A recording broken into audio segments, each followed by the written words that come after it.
China is the most populated nation on Earth and home to a booming organ transplant industry. However, over the past decade, reports have emerged that the majority of organs are not sourced from death row prisoners and donations, as stated by officials, but rather from innocent prisoners of conscience, murdered on demand. Researchers across the globe are uncovering new evidence that shows the true nature and scale of these abuses. In June 2016, 3 independent investigators jointly published a 680-page report of irrefutable evidence.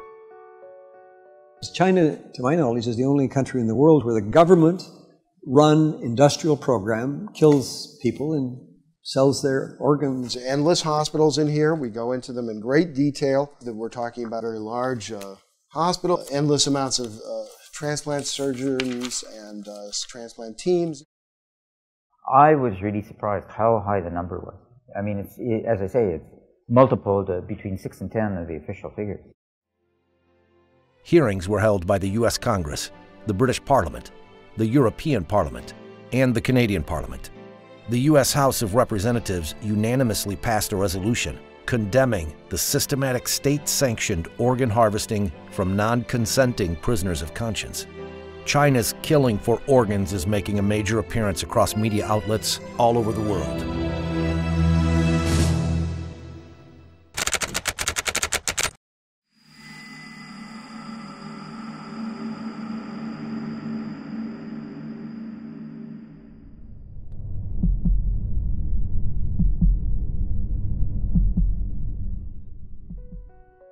In 2006, it first came to light that prisoners of conscience were being killed on demand for organ transplants in secret detention facilities throughout China. The first 2 researchers to investigate were David Kilgore, former Canadian Secretary of State for Asia Pacific, and David Medicīnisks, an international human rights lawyer. When we started in 2006, I didn't know where the trials would lead or what the conclusion would be. The initial surprise and disappointment was that this was true, that it was happening throughout China, and it was happening from 2001 to the date of our report. Kilgore and Medicīnisks released their first report in July 2006 and later published the book Bloody Harvest. Around the same time, Ethan Gutman, an independent investigative journalist based in London, he spent 7 years doing his own research before publishing The Slaughter in 2014. We made the point that it was really prisoners of conscience, we believe, are making up the bulk of these organs that are out there. And we came, as David Kilgore and David Medicīnisks and I, came to this from the same conclusion from very different, using very different procedures, but we did come to that conclusion. The investigators joined forces, researched hundreds of transplant hospitals in China, and released their new report in 2016. The 3 investigators were nominated for the Nobel Peace Prize for their work.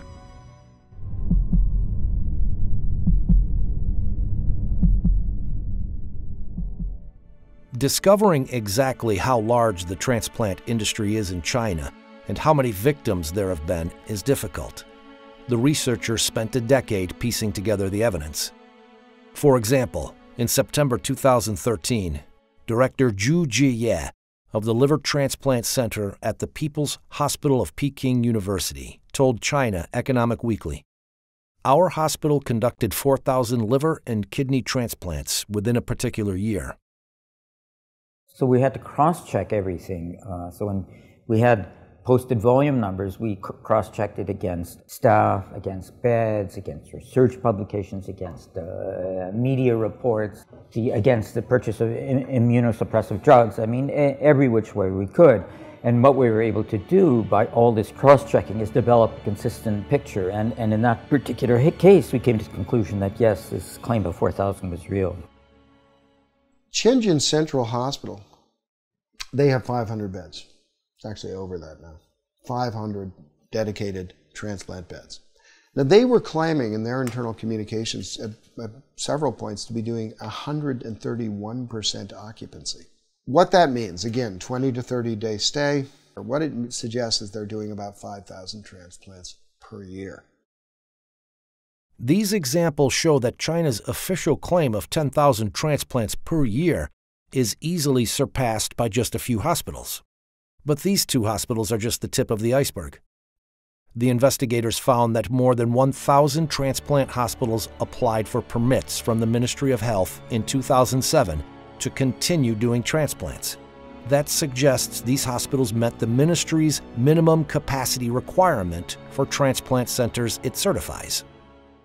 169 were eventually selected. If you assume hospitals just operating at the minimums, never mind actual, our actual estimate is closer to 100,000 a year. The researchers found other evidence of a massive transplant system, some of it from Chinese officials themselves.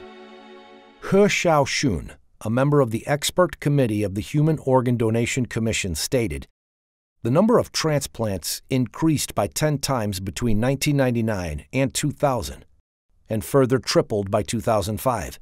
That's a 30-fold increase in 6 years."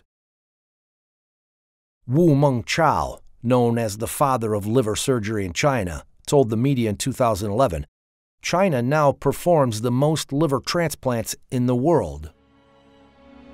Since 2000, the entire United States has performed an average of about 6,000 liver transplants a year. This could be matched by just a few hospitals in China. That they had this endless supply of organs available on demand, and the only limit was capacity. And so what you saw after 2001 was this huge building boom. New beds, new wings, new hospitals focused on transplants.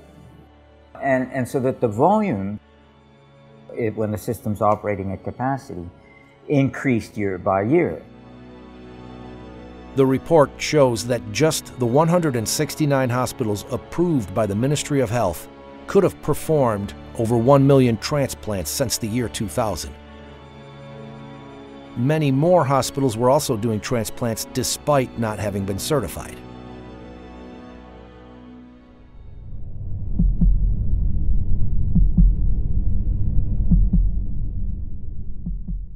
Organ transplantation has been continuously incorporated into the National 5-Year Plan and has become a high priority in China's national strategy. A large number of organ transplant research and training projects are funded under the major national programs and funds. The investigators found that China International Transplantation Network Assistance Center, CITNAC, listed transplant prices for foreigners on its archived website.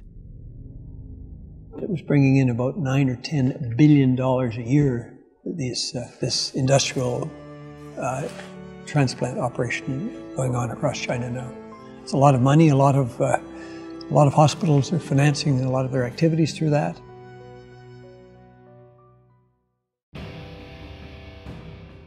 They're watched very, very closely indeed by the top leadership. So they're fully aware of this, as well as the fact that Wang Lijun, one of the Bo Xilai, who was a contender for the Chinese presidency, this was his right-hand man. He was the most famous policeman in all of China. Here he is directing organ trafficking. I mean, he had a center which did this. He was given an award for doing this, and specifically for coming up with a new lethal injection method. He did thousands of transplants by his own admission. In the award ceremony, he talks about that.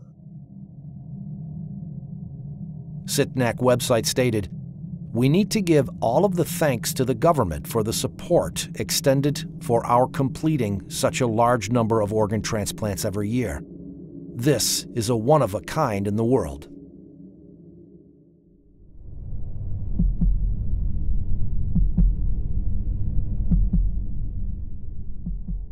Researchers were particularly struck by one aspect of these transplants. Unlike anywhere else in the world, they were being done on demand. In countries with advanced organ donation and allocation systems, patients must usually wait years for a donor to become available. Yet in China, waiting times are commonly in weeks. The 2006 Liver Transplant Registry report showed that 27% of samples were emergency transplants. That means they found a new liver within days or even hours. It was back in 2005 when a patient of mine, who has been on the top list of patients for human heart transplantation, came to me one day and told me that he was told by his insurance company, his Israeli insurance company, to go to China in 2 weeks' time as he was scheduled to undergo heart transplantation. And when I asked him how come such a surgery can be scheduled ahead of time, somebody has to die on the very day of the operation, he said he didn't know, and he went to China and got his heart transplantation exactly on the date that he was promised. One hospital in southwest China claimed to have donors seeking matched recipients, and also promised, in case of failure, we will continue to perform transplants until one is successful. In 2006, a chief surgeon of the Organ Transplant Center at a traditional Chinese medicine hospital published a study of 50 patients at his hospital who had each received kidney transplants 2, 3, or 4 times. Another example that's I can't get out of my head is a man from a country who went twice to China. First time he went, they brought him 4 sets of kidneys, and none of the 4 was compatible with him. 4 months later, he came back, and they brought him 4 more sets of kidneys, until finally the 8th kidney worked. And when we saw him, he was doing fine, but 8 human beings have been killed. In northeastern China, the International Transplantation Network Assistance Center stated on its website, China carries out kidney transplants from living sources. It's completely different from cadaveric kidney transplants in Japan. Because they have a bank of live donors waiting to get a match on the computer. Like some horrible restaurant where you go in and see a lobster and say, I want that lobster, and the lobster's killed. It's a crime against humanity.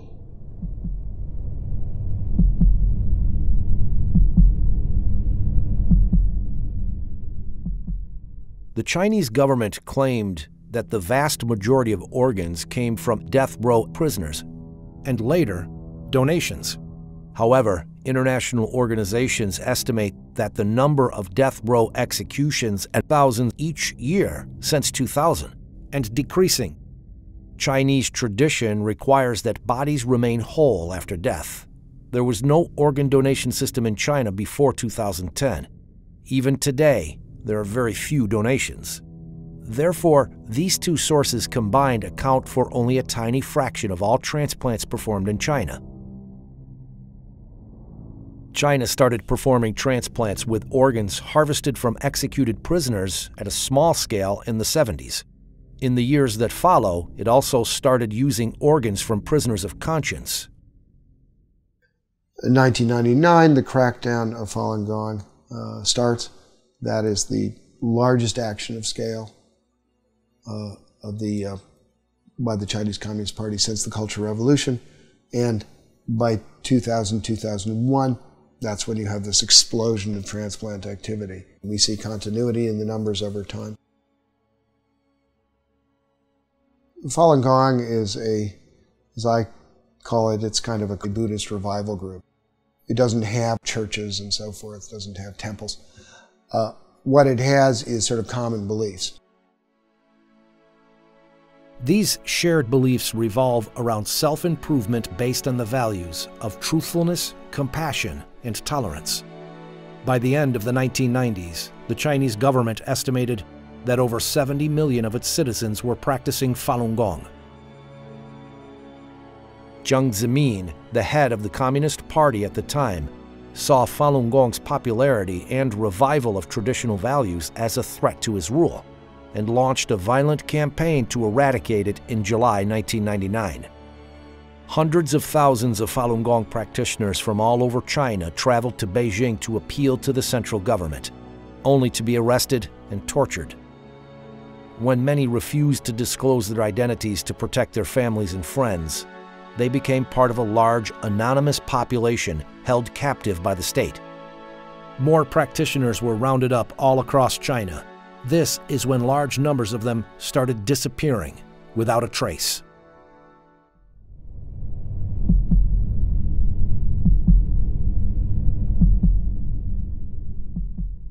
the official line in terms of repression of Falun Gong of the party is bankrupt them financially, ruin their reputations, destroy them physically. So that the vilification is destroying their reputations, the organ transplants is destroying them physically. There's the physical examinations, the blood testing, the organ examination, which have no other explanation than suitability for a transplant. It was like convert or die. Convert or die. Turn in your friends or die. That it's state-sponsored genocide. We did not expect, after the Holocaust, to see this kind of medical corruption come round again.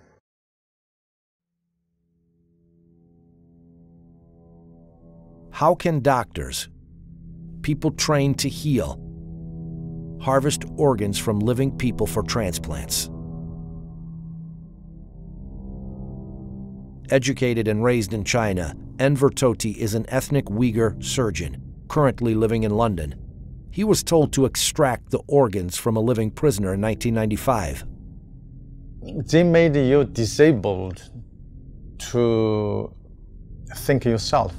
My whole body just become a robot, just performed to do what I have been programmed to do. So anybody, if they label it themselves other than communism, Communist Party or member, then they will be treated as an enemy of the state. Therefore, they are not even qualified as human beings, and therefore they are subject to whatever punishment is available. They made you genuinely believe what you are doing is for a good cause. It is little later I realized I shortened this man's life. That is equal to a killer. I killed him. This thing is haunting me. I have to tell the world to release the things inside my heart to get a little relief.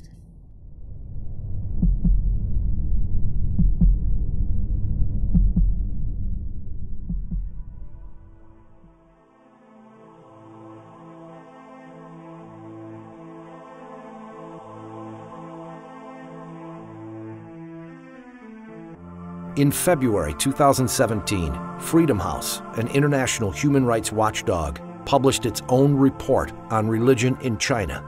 It noted that a review of available information regarding organ transplants had found credible evidence suggesting that, beginning in the early 2000s, Falun Gong detainees were killed for their organs on a large scale. It added that the large-scale disappearance of young Uyghur men, accounts of routine blood testing of Uyghur political prisoners, and reports of mysterious deaths of Tibetans and Uyghurs in custody should raise alarm that these populations may also be victims of involuntary organ harvesting. I think, Gina, the first thing before you believe or you decide whether or not you want to believe is you have to learn the facts. The facts are there, the books are there, the research is there. Read it. Once you read it, I'm sure there will be no other way for you but to believe it. And we have to, I'm talking about the physician, have all to be together in order to stop it immediately. Until 2005, we didn't have no law. I found out that Israeli insurance companies and HMOs have been providing reimbursement, full reimbursement for these transplants of Israelis who went to China and got these illegal organs. So together with my friends, we sat down with our parliament, the Knesset, and in 2008, the Israeli parliament has enacted the organ transplant law, which totally bans any reimbursement of illegally obtained organ transplantation anywhere around the world. And since then, not a single Israeli patient went anymore to China. In addition to Israel, Spain, Italy, and Taiwan have passed laws restricting their citizens from traveling to China to receive an organ transplant from an illicit source. The systematic government-sponsored harvesting of organs is a monstrous crime.